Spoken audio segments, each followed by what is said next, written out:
Udah ya. Terima kasih atas presentasinya yang disampaikan. Mbak Mutim ini penelitiannya di SMA 2 ini ya? Iya, SMA 2. Ekstranya Kurang jus. SMA lo target berapa jus? bukan program Pak, tapi ekstra. Lah iya ekstra target. Iya. Di target berapa?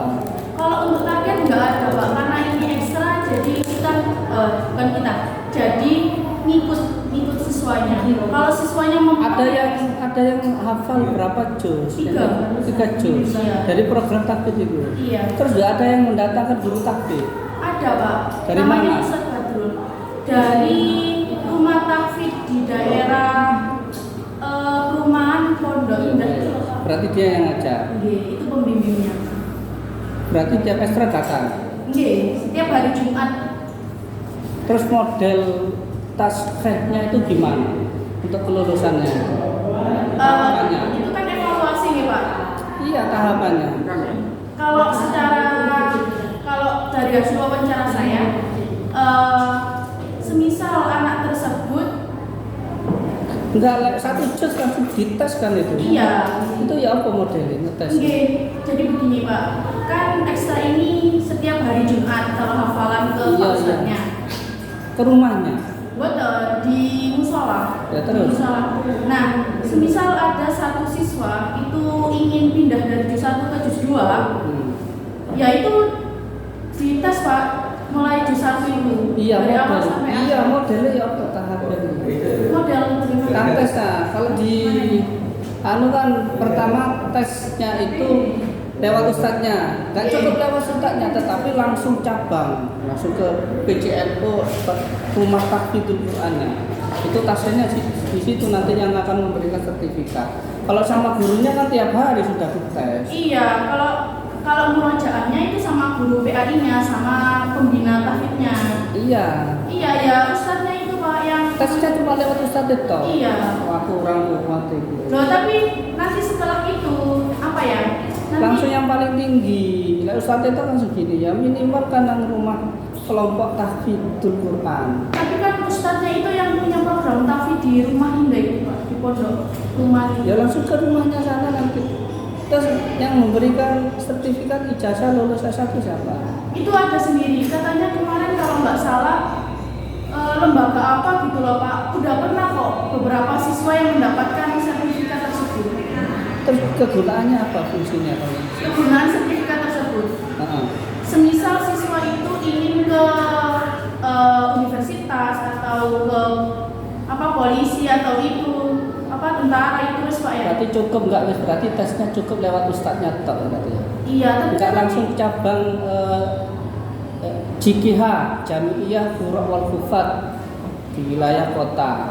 ada tapi Pak. Enggak harus cukup, saya sudah paham. Berarti cukup lewat mandek di tesnya itu di ustadznya toh. Iya, Enggak tapi langsung ke Jami'iyah kan ada di sini kan Jami'iyah JKH ada. Setiap kecamatan ada.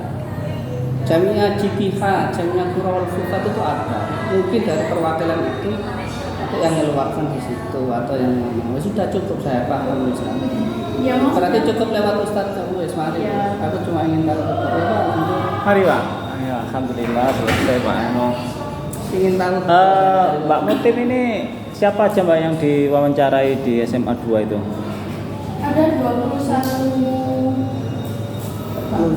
Yang pertama itu kepala sekolahnya Nah, waktu wawancara kepala sekolahnya apa yang ditanyakan? mengenai bagaimana ekstra ini bisa ada gitu. Terus apa lagi? Terus tujuan dari adanya ekstra ini bagaimana, terus manfaat dari ekstra ini bagaimana, lalu pelaksanaannya, perkembangannya sampai sekarang bagaimana. Terus itu cukup itu Dok yang ditanyakan. Iya, soalnya kan itu lebih ke pembina sama ke pembimbingnya Pak yang lebih tahu. Terus selain kepala sekolah siapa yang diwawancara ya? Ada pembinanya, Siapa pembinanya? Ibu Muafiko, Apa yang ditanyakan?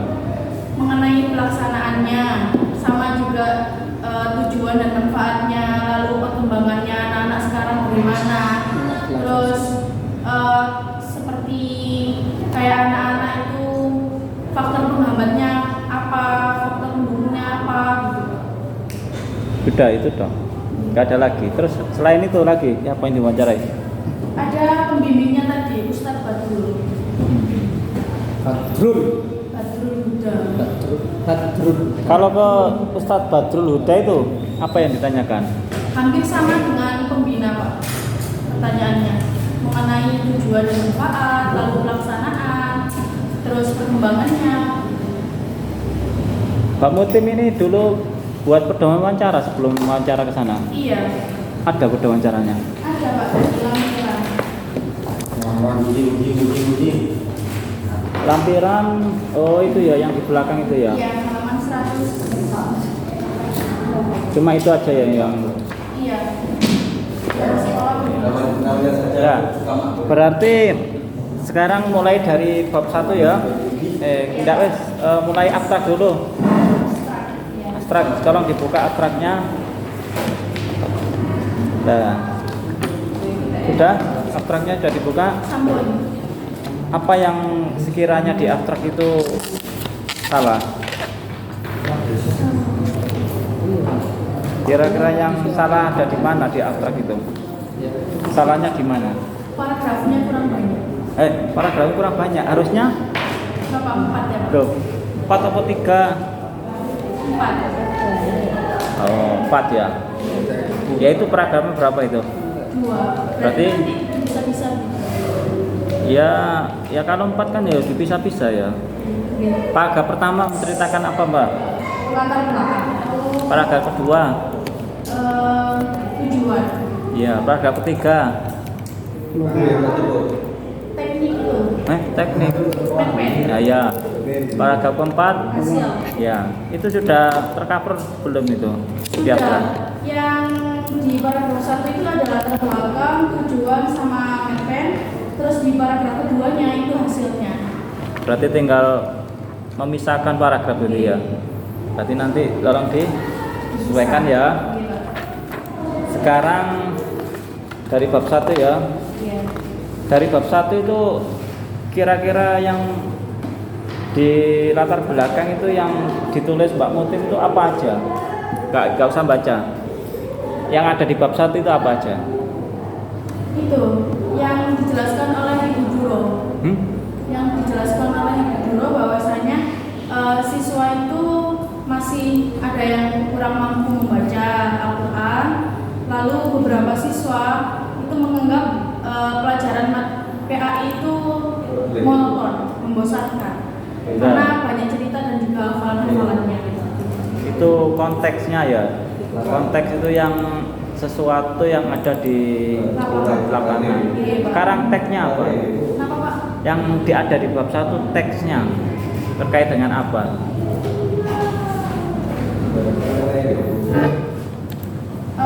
Yang ditulis itu loh, bab 1 itu loh.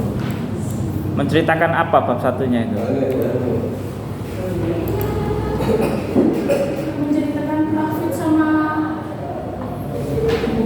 Coba jelaskan bab 1 itu teksnya itu yang Mbak Mutim tulis itu apa aja di bab 1 itu? Di bab 1 sini saya menjelaskan pertama SMA Negeri 2 Pasuruan ini memiliki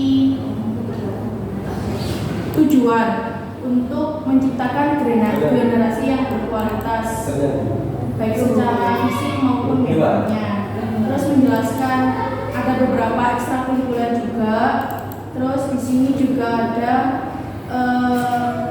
menjelaskan pelaksanaan ekstraktif tersebut, juga programnya, program TAFI tersebut, sama hasil wawancara saya dengan siswa bahwa dari temannya itu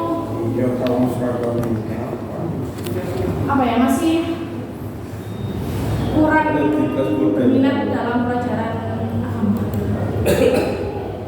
Sudah ya itu ya berarti ya. Sekarang kembali ke rumusan masalah.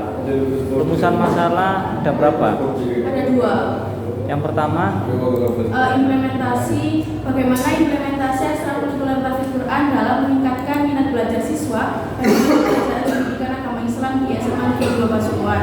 Yang kedua, bagaimana faktor pendukung dan juga faktor penghambat implementasi ekstrakurikuler tahfidz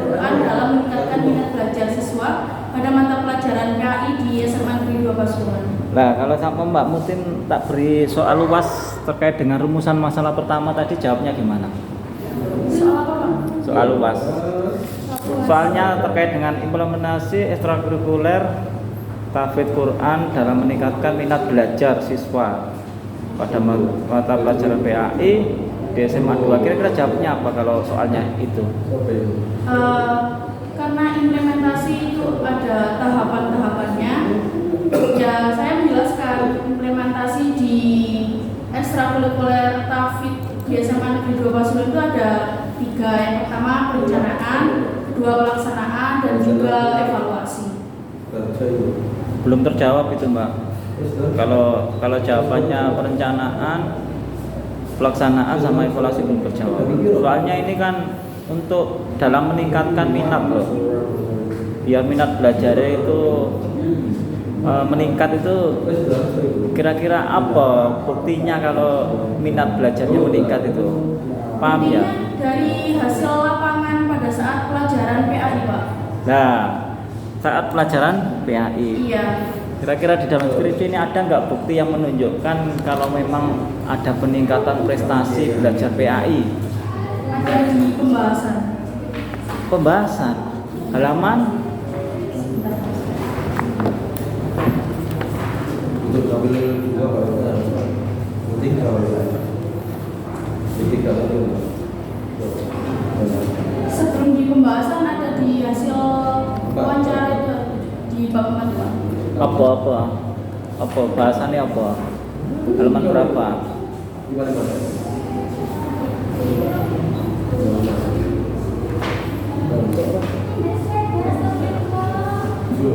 Ada, Mbak? Ada, Pak. Iya, di mana, Mbak? Itu nanti berupa angka loh, Mbak. Berupa apa, Pak? Berupa angka. Loh, tapi kan ini punya saya tua, Pak. Loh, iya, tapi kan angka nanti menunjukkan bukti angka bahwa rata-rata di kelas 1A itu rata-rata nilai PAI-nya 90 atau 900. Terus yang di kelas 2 nanti nilai PAI-nya ya ini bukan global semuanya loh ya. Oh, ternyata rata-rata 95 rata-ratanya kelas itu loh. Tak ada itu. Itu bukti kalau memang benar-benar ada peningkatan di dalam pembelajaran PAI yang efeknya itu adalah ekstrakurikuler KAFID ini. Terus yang kedua, apakah memang KAFID ini program termasuk program ekstrakurikuler apa keunggulan dari SMA 2? Soalnya saya dulu itu pernah dengar bahwa program unggulan di SMA 2 itu ya salah satunya itu KAFID itu. Iya. Nah, ini masuk di program unggulan apa ekstrakurikuler? Ini kan ekstrakurikuler, Pak, karena ini baru kan di SMA sekota Pasuruan hanya SMA Negeri 2 Pasuruan yang ada tahfidnya. Jadi ini menjadi keunggulan SMA Negeri 2 Pasuruan itu. Berarti termasuk ekstrakurikuler, bukan keunggulan. Berarti yang dulu-dulu salah berarti ya. Dulu itu mengatakan bahwa ini adalah program unggulan di SMA 2. Iya, Pak, bukan program unggulan, tapi seperti ini kan karena ekstranya baru. Jadi menjadi unggulan di SMA Negeri 2 Pasuruan karena siswa-siswa yang SMP itu kan ada yang belajar tahfidz atau binador. Nah, mereka lebih memilih ke SMA Negeri 2 karena ada ekstra tersebut untuk melanjutkan biar tidak berhenti gitu loh, Pak. Terus siswanya yang mengikuti ekstrakurikuler ini diwajibkan atau memang apa gitu? Karena ini ekstra jadi tidak wajib, Pak. Hanya siswa-siswa yang ingin menambah hafalannya dan juga melanjutkan apa yang sudah dihafalnya, jadi mereka ikut ke ekstra tersebut. Sebentar, berarti SMA 2 itu berapa siswanya semuanya? Satu kelas 1, 2, 3 sampai 1, 2, 3 itu? Sekitar 900. Kalau 900 iya. Yang mengikuti ekstra? Ada 31 siswa sebenarnya yang ikut ekstra. Berarti nggak ada 2% berarti ya? Iya. Dari 900 itu? Iya. Karena memang ini ekstra tahfidz, mereka berpikiran bahwa ekstra tahfidz ini hanya menghafal saja, sedangkan aslinya kan nggak hanya menghafal. sih. Berarti kan nggak terjawab Pak nanti Pak di peningkatan minat belajar itu. Dari 900 siswa yang aktif atau yang ikut ekstra cuma 30 ya. Iya. Dari 30 itu kan berarti ya anak 30 itu yang meningkat prestasi Iya. PAI-nya. Yang lainnya kan enggak. Iya, soalnya nggak Berapa 900 dikurangi 30? 890 ya. 870. Ya 70-an itu yang nggak ikut program itu. Berarti yang dikatakan minat belajarnya meningkat ya yang ikut TAFID itu tak ya, yang lainnya kan enggak berarti kan ya. Iya, karena Oh. yang saya wawancarai juga dari siswa yang aktif mengikuti ekstra TAFID saja, dan ada 2 orang yang tidak ikut ekstra itu. Ya. Berarti aslinya ya nggak begitu menarik aslinya Pak ya.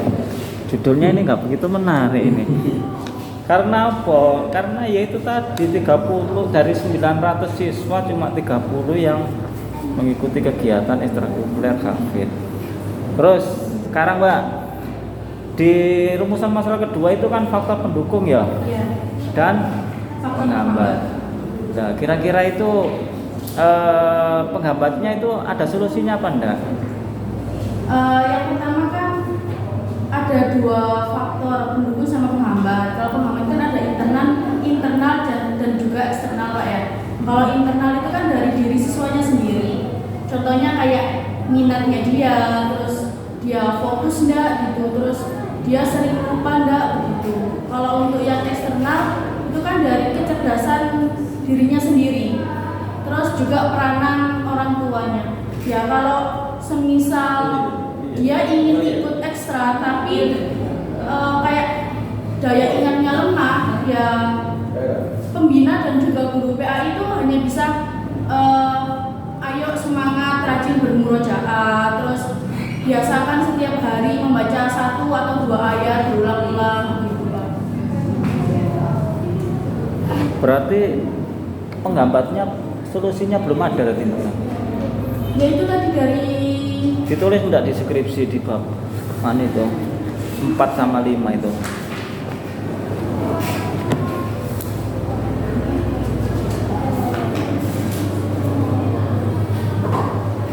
ada Pak. Halaman berapa ada? Ini masuk.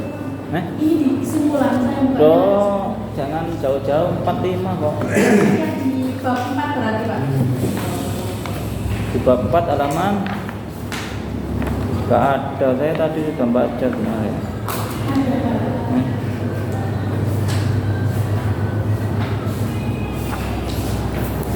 Ini Pak, di yang atasnya temuan penelitian. Ya, halaman berapa itu? Nggak sama kayaknya halamannya. 101 ini. 90-an kayaknya Pak. Ini 90-an. Di matrik itu tak? Sebelum matriks. Evaluasi hasil, perencanaan, temuan. Bukan Pak. Iya, di sini ini Pak. Ini Iya, di sini. Di situ kan bacaan ya bacaan. segala kekurangan akan terus dicarikan solusi oleh pihak sekolah. Kegiatan pembelajaran ekstrakurikuler TAFID Al-Quran ini selalu diusahakan lebih baik dari waktu ke waktu. Pihak sekolah masih berupaya bagaimana memilih konsep yang tepat, karena SMA 2 Pasuruan ini backgroundnya tidak ada pondok ataupun asrama. Jadi untuk mengatur kegiatan ini masih terdapat kendala. Namun yang terpenting pihak sekolah mempunyai niatan yang kuat dalam kegiatan pembelajaran ekstrakurikuler TAFID Al-Quran. Mana solusinya di penghambat? Enggak ada malah. Iya, masih dicarikan. Nah iya. Pak, itu temuan penelitian itu dengan paparan data itu apa bedanya? Enggak match 11 ini Pak, 4 sama 5 ya.